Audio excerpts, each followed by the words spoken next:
Olá pessoal, bom dia, boa tarde ou boa noite, tudo bem com vocês? Espero que esteja tudo bem, tudo tranquilo, na santa gloriosa paz. Tá bom? Vamos hoje com mais uma aula de história. Dessa vez, o componente curricular que nós iremos trabalhar é o componente curricular do muito bem, do nono ano, nono ano que está ali vivenciando comigo o populismo no Brasil, os governos populistas. Não é verdade? Isso mesmo. Ali você vai ter Dutra, novamente Getúlio, você vai ter Juscelino, você vai ter Jânio, né? E depois João Goulart, que será deposto do poder, né? E assim vivenciaremos o populismo. Pois bem, diante disso, nós tivemos na última aula a oportunidade de vivenciarmos o governo Dutra com o chamado Plano SALT, que significa saúde, alimentação, transporte e energia. Foi um governo que tentou equilibrar as finanças do Brasil e também desejando acabar com a recessão. Logo depois do governo Dutra, voltou ao poder o governo. Quem foi que voltou ao poder? Muito bem, Vargas. Ele havia dito, não é? Lá em 45, que iria retornar ao Palácio do Catete, subir as escadas do Palácio do Catete, mais especificamente falando, nos braços do povo. E foi assim que aconteceu. Pelo voto popular, não é? Por via democrática, Getúlio Vargas voltou ao poder. Não foi um golpe, de maneira nenhuma. Foi uma eleição democrática, participando, aceitando as decisões que o povo estava realizando, tomando. Pois bem, vamos evidenciar essa situação final do governo varguista, como se deu isso, a pressão sobre ele cada vez mais aumentando nesse segundo governo, pressão sobre diante das situações que estavam acontecendo, a inflação subindo, a queda do poder aquisitivo, vai fazer com que uma ala conservadora possa ali estar exigindo a sua renúncia. E, logicamente, quem estará à frente desse movimento para que Vargas saia do poder, por via de uma renúncia também, será o jornalista Carlos Lacerda, que eu já mencionei a vocês na aula anterior. E hoje, nessa aula, vamos ver que a tensão vai aumentar, vai haver uma exigência do aumento salarial em 100%, e um fator atrelado a esse aumento salarial desejoso, que estava sendo desejado pela classe trabalhadora, vai ser o atentado da Rua Toneleiros. A gente vai destrinchar, vai explicar de forma bem detalhada todos esses fatos históricos aqui, tá bom? Então você preste atenção, pegue seu livro, fique focado aí, muito bem, isso mesmo, para entendermos todas essas circunstâncias, todas essas situações que fizeram com que o governo de Vargas terminasse de uma forma um tanto quanto trágica, não é? Mas não é quando eu digo esse termo para que vocês possam ficar assustados, não. É de fato dizer a realidade. Não posso aqui estar maquiando nada, eu tenho que dizer o que de fato aconteceu. Pois bem, convido vocês a abrirem nosso livro na página 236, que fala sobre o fim da Era Vargas, o fim mesmo, literalmente o fim. Preste atenção aí. Os anos de 1952 e 53 foram de muita dificuldade para Vargas. O fim da Era Vargas, é o subtítulo. A sua eleição para presidente não foi muito bem aceita, muito bem recebida por alguns setores da sociedade. Principalmente, como eu falei, a ala conservadora, formada por militares, setores médicos da burguesia. Além desses, o grupo mais à direita, com o nome de UDN, União Democrática Nacional, também não gostou da chegada novamente de Vargas ao poder, dessa vez pela via democrática.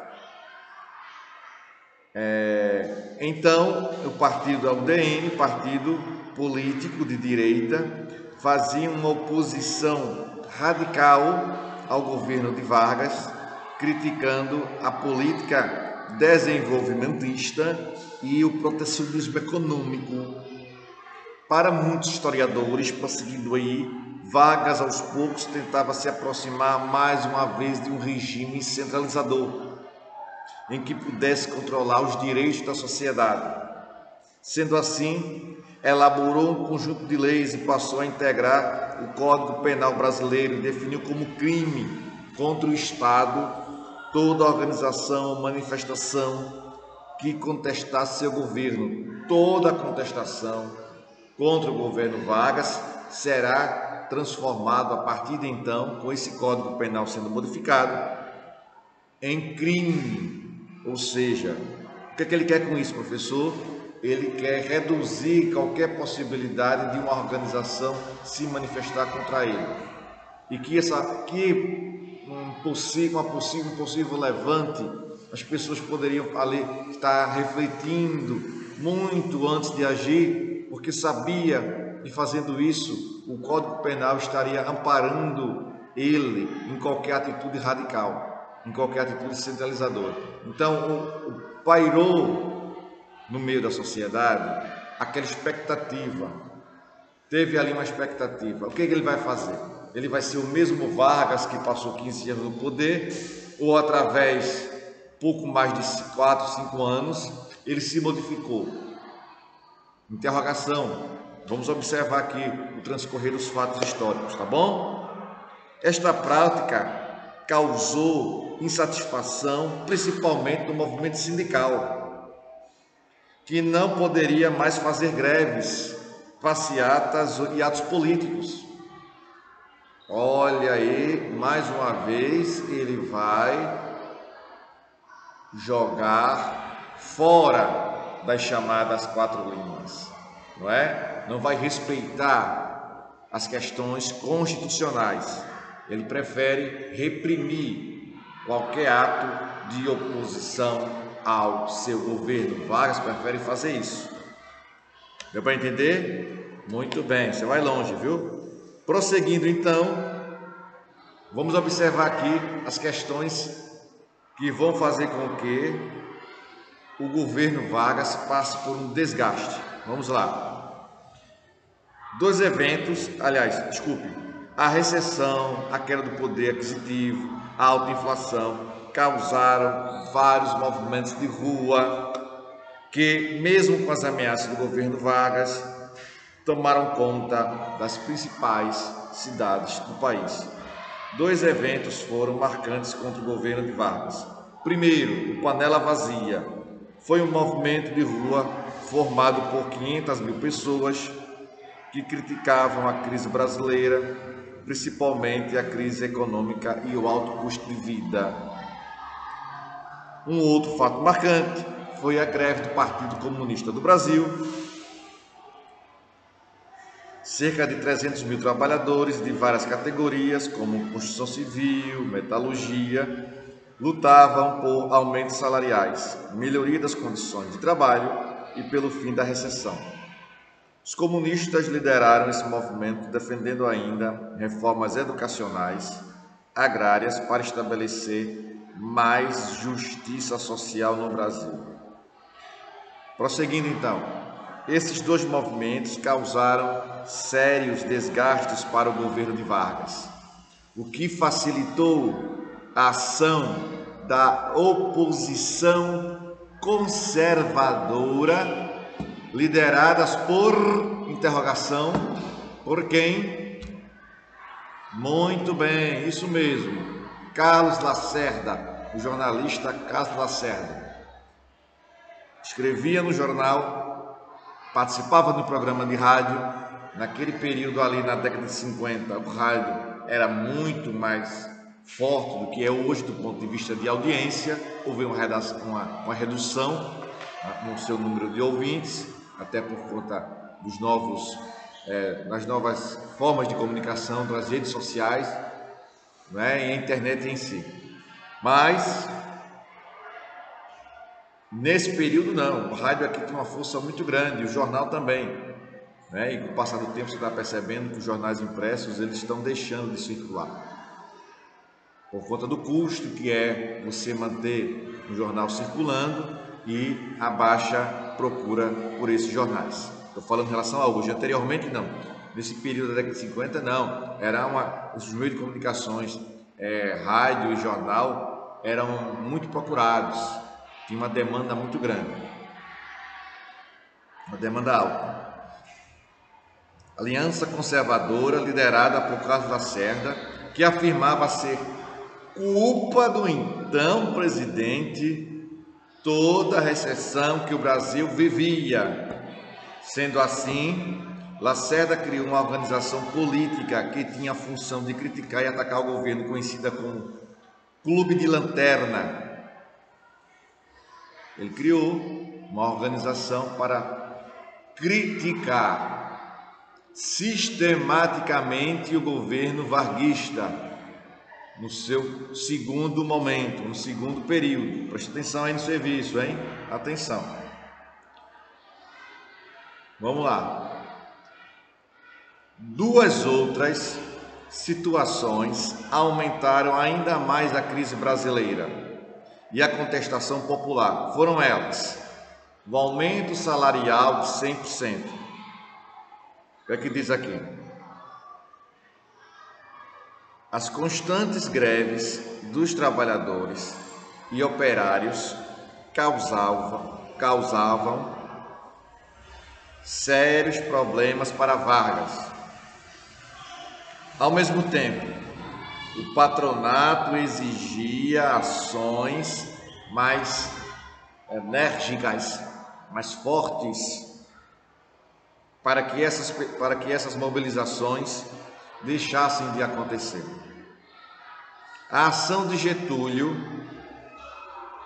foi, mais uma vez, populista, visando obter apoio popular para garantir a governabilidade, concedeu o aumento salarial de 100% para todo trabalhador brasileiro,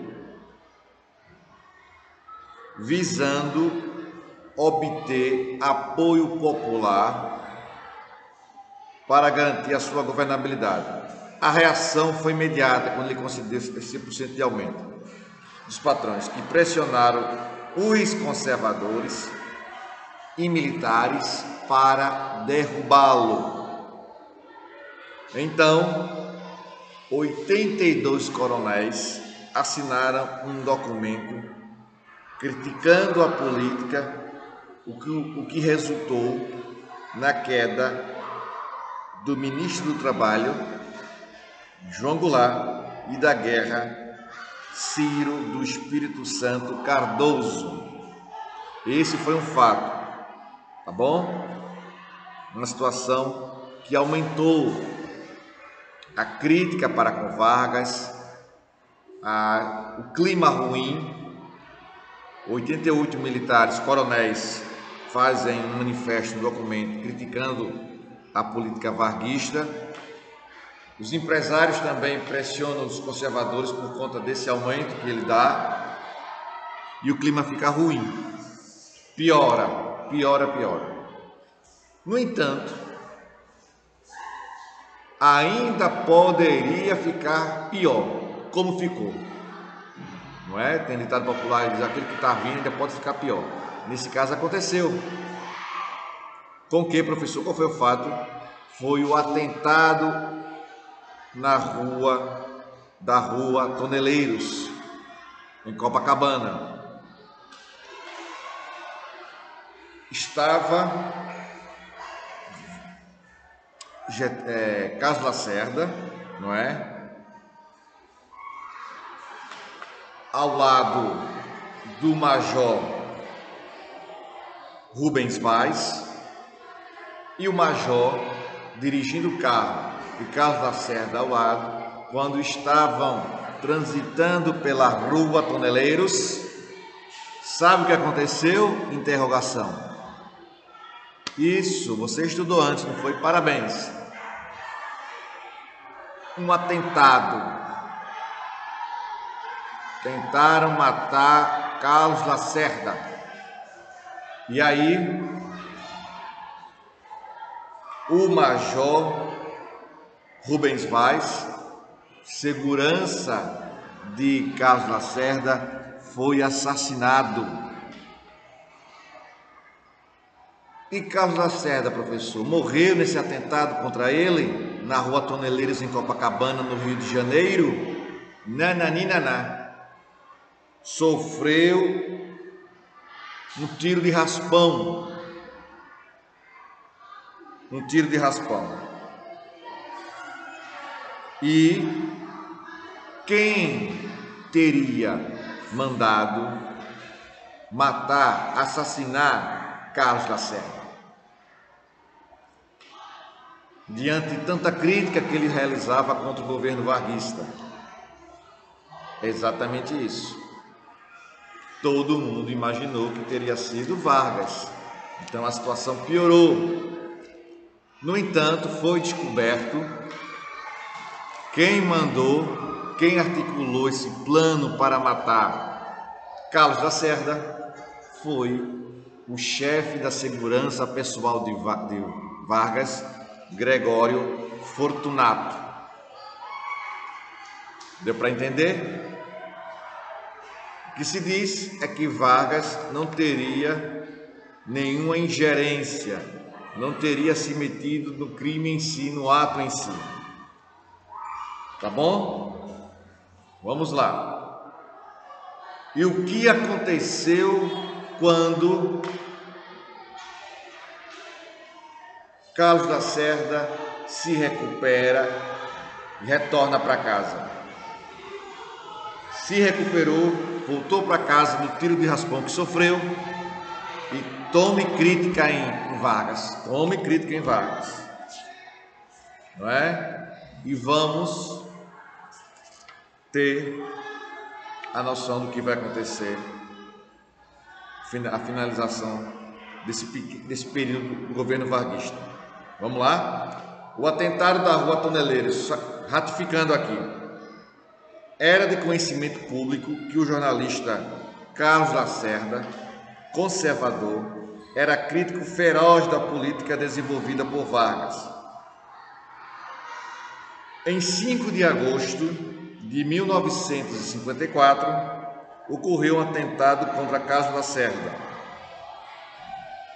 que acabou por levar um tiro no pé. Seu segurança pessoal, Major Rubens Florentino Vaz, foi assassinado. O atentado ocorreu na rua Toneleiro, no Rio de Janeiro. O acusado foi Gregório Fortunato, chefe da segurança pessoal de Vargas. O presidente acabou sendo acusado de ser o mandante, pelas críticas feitas por Lacerda contra seu governo. Indo para a página 238 agora, 238, diz assim: Esses dois fatos, principalmente o atentado contra Carlos Lacerda, deixaram o governo de Getúlio numa situação ainda mais tensa. Embora não tenha sido condenado, a oposição elaborou um documento bastante ofensivo e crítico, em que se pedia a renúncia de Vargas à presidência. Além disso, a imprensa fez forte política de massificação de críticas. Essa situação passou a incomodar por demais o presidente da República, não é? Teve uma frase que ele disse que ele acredita que está no mar de lama, no seu governo está vivendo um mar de lama, não é? Essa situação passou a incomodá-lo bastante e que levou em 24 de agosto a reunir seus ministros no Palácio do Catete, no Rio de Janeiro, para buscar uma saída. O que aconteceu? Boa parte deles, do seu ministério, o orientou a renunciar ao governo.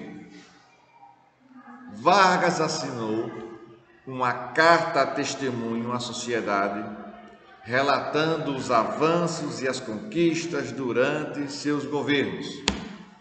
E em seguida, pegou um revólver e deu um tiro no peito, deixando ali também a carta testamento. E tem uma frasezinha dele, dessa carta, muito famosa, que ele vai dizer: saio da vida para entrar para a história. E de fato entrou. Com sua morte, houve uma comoção nacional, um chororô gigantesco. Muita gente dizia que havia perdido o pai dos pobres. E é inegável as contribuições que Vargas propiciou ao país com as suas ações, com as suas medidas, com as suas atitudes. É inegável isso. Temos que reconhecer. Teve momentos ali que ele foi centralizador, autoritário, radical, sim. Por outro lado, trouxe alguns benefícios para os trabalhadores, como a consolidação das leis trabalhistas da CLT, né? E hoje estão tentando fazer ali umas modificações, mas eu não vou entrar nesse mérito nesse momento, não. Tá bom? Vamos para a página 239, que fala sobre os exercícios. Aqueles exercícios, né? Muito bem, parabéns, viu? Isso mesmo, você vai longe. Que tratam de saber como, verificar como está o nível do nosso conhecimento histórico, do conteúdo que foi concluído. Tá bom? Tem uma questão que diz assim. Primeira questão, página 239, diz assim: a crise do liberalismo no mundo, no início do século XX, devido à quebra da Bolsa de Valores de Nova York, em 1929, fez surgir regimes autoritários e totalitários, principalmente na Europa, na América Latina e fundamentalmente no Brasil.